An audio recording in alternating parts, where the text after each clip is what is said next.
Bienvenue dans Bref, Histoire et Film. Aujourd'hui, je vais résumer le film Batman, sorti en 2022. Le film commence avec le criminel, Ridley, qui espionne et s'introduit dans la maison du maire de Gotham, Mitchell, pour le tuer. Plus tard cette nuit-là, Batman, qui opère depuis 2 ans, arrive et se bat avec une bande d'adolescents qui étaient sur le point de tabasser un inconnu.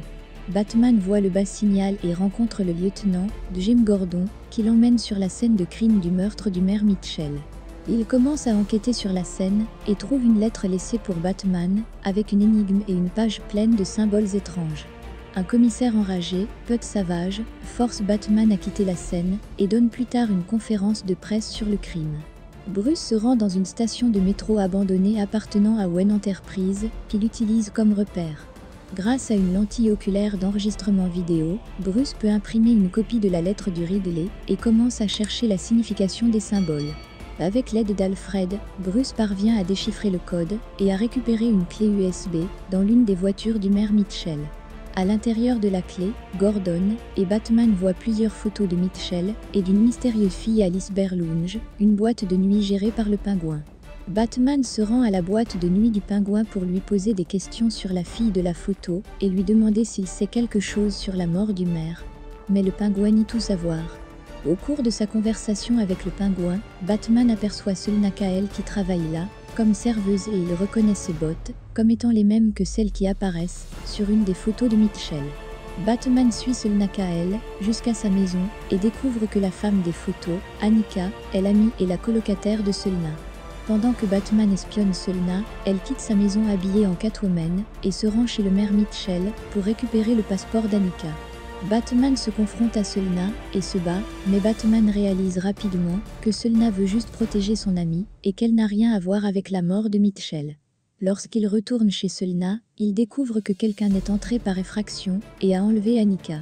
Grâce à une vidéo où Ridley torture le commissaire Savage et où le Ridley prétend qu'il va démasquer la vérité sur Gotham. Batman découvre plus tard que Savage est mort. La même nuit, Batman se rend chez Gordon pour inspecter les preuves récupérées sur la scène de crime de Savage. Il y trouve une autre énigme et un code.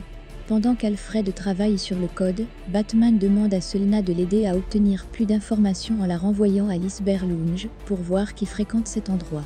Selina découvre que Savage est payé par Falcone en tant que son procureur, Gilles Coulson. Après avoir quitté le club, Ridley enlève Coulson. Le lendemain, Bruce se rend à l'enterrement de Mitchell pour chercher Ridley, mais une voiture s'écrase sur le bâtiment et interrompt l'enterrement. Coulson sort de la voiture et Bruce remarque rapidement une autre lettre adressée à Batman collée sur la poitrine de Coulson. Gordon voit que Coulson a une bombe à retardement attachée à son cou et ordonne l'évacuation du lieu. Grâce à un enregistrement téléphonique sur la main de Coulson, Ridley pose 3 énigmes à Coulson et menace de faire exploser la bombe attachée à son cou s'il n'y répond pas correctement dans les 90 secondes. Grâce à l'aide de Batman, Coulson est capable de répondre aux 2 premières énigmes, mais refuse de répondre à la 3e, car la réponse est le nom d'un informateur qui a aidé la police de Gotham à démasquer l'opération d'Ansalmeroni lors d'une saisie de drogue historique. C'est-à-dire que s'il dit le nom, lui et sa famille mourront. Ridley fait exploser la bombe et l'explosion laisse Batman inconscient. Quand Batman se réveille, il est entouré de policiers dans le bâtiment du GCPD et grâce à l'aide de Gordon, il peut s'échapper. Plus tard, Alfred déchiffre le second code du Ridley et Batman en déduit que l'informateur que Ridley essaie de démasquer est le Pingouin. Gordon et Batman tentent de l'attraper lors d'un deal de drogue, mais avant qu'il ne puisse avancer, Selina fait irruption dans la scène. Alors que Selina vole un sac d'argent dans l'un des SUV de Falcone, Batman la confronte à l'amende du corps de Annika dans l'un des sacs.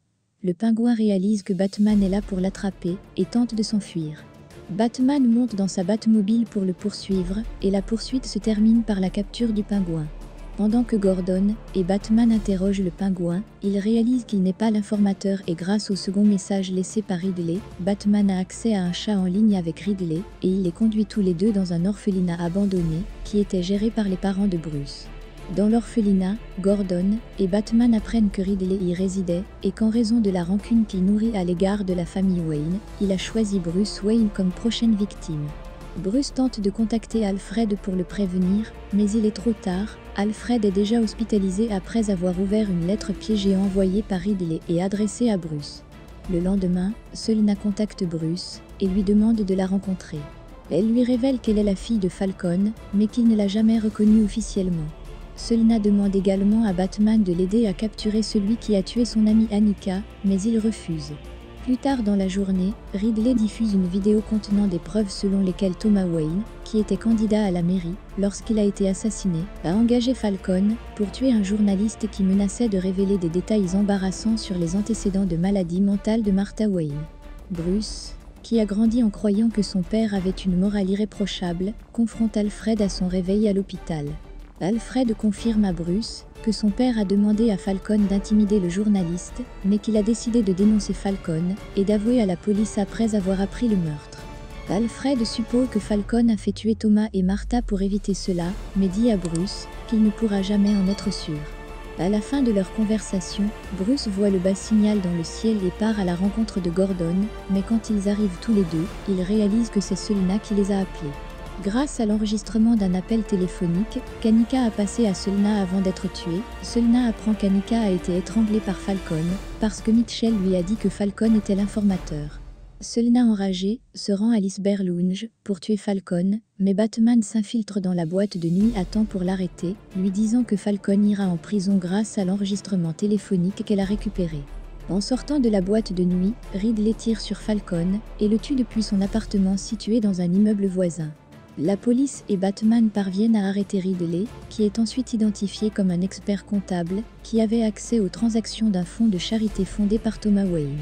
Grâce aux notes du Ridley, Batman apprend qu'après la mort de son père, Falcone a pris le contrôle du fonds et qu'il a utilisé cet argent pour soudoyer la majorité de la GCPD afin de garder le contrôle de la ville.